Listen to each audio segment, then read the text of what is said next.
হযরত আদম বললেন, হে মূসা, যেই বিষয়টা আল্লাহ পাক আমার জন্মের হাজার হাজার বছর পূর্বে লিপিবদ্ধ করে দিয়েছেন, আমার উপর অবধারিত করে দিয়েছেন, কি করে আমি সেটাকে ওভারটেক করব, ডিঙ্গাইব।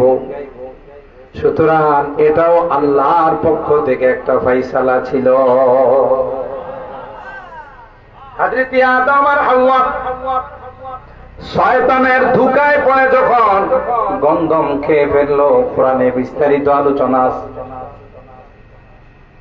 ইবলিস হযরতে আদম আর হাওয়াকে ডাক দিয়ে কয়, হাল আদুল্লুকুমা আলা শাজারাতিল খুলদি ওয়া মুলকিন লা ইয়াবলা।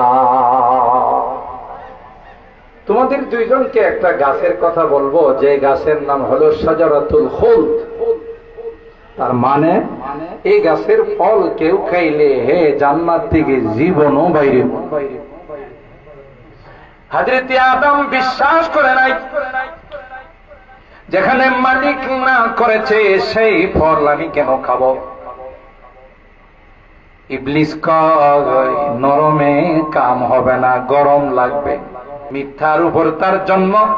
ওয়াকাসামাহুমা ইন্নী লাকুমা লামিনান নাসিহিন। এ আদম হাওয়া বিশ্বাস করলা না, আল্লাহর কসম করে বললাম, আমি তোমাদের অমঙ্গল চাই না, আমি তোমাদের মঙ্গল চাই। যদি খেয়ে ফেলো আর কোনদিন জান্নাত থেকে বাহির হইবা না। ওলামায়ে কেরাম জানেন এই বাক্যটা, জুমলাটা, ইবলিস তো অনেক বড় আলেম ছিল, কিন্তু শিক্ষিত শয়তান। শিক্ষিত, এর ইলমে ওর কাজে আসে নাই। ওলামায়ে কেরাম লেখেন, একজনের কাহারও ভিতরে যদি 4টা আইন না থাকে, হে পরিপূর্ণ ইমানদার না। আলেম, আরেফ, আবেদ। ইবলিসের মধ্যে 3টা ছিল। বড় আবেদ ছিল, 6 লক্ষ বছর পর্যন্ত জমিনে ইবাদত। 1-2 দিন নয়, পৃথিবীর এমন কোন জায়গা নেই যেখানে ইবলিসের সেজদা পড়ে নাই। ইবাদত কম সম করছে। আরেফ বিল্লাহ, আল্লাহর পরিচয় তার কাছে কোনো অভাব ছিল না। আলেম ছিল, ওরে বাপরি বাপ, কত বড় আলেম ছিল, যে আলেমের কারণে ফেরেশতাদের টিচার হয়ে গেছে, শিক্ষক হয়ে গেছে, মুআল্লিমুল মালায়েকা।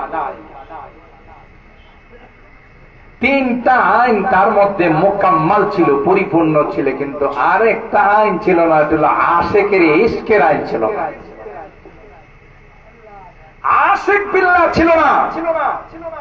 যার আশিক হয় কোনো কিছু তাকাই না, আমার মাশউক আমাকে বলছে, কোন দিকে তাকানোর দরকার না, এটা বাস্তবায়ন করা হলো আমার। আশিক যারা হয় তারা মাশউকের জন্য জান দিয়ে দিতে প্রস্তুত হয়ে যায়। কি জন্য বলছে, কোন কারণে বলছে, সেগুলোর দিকে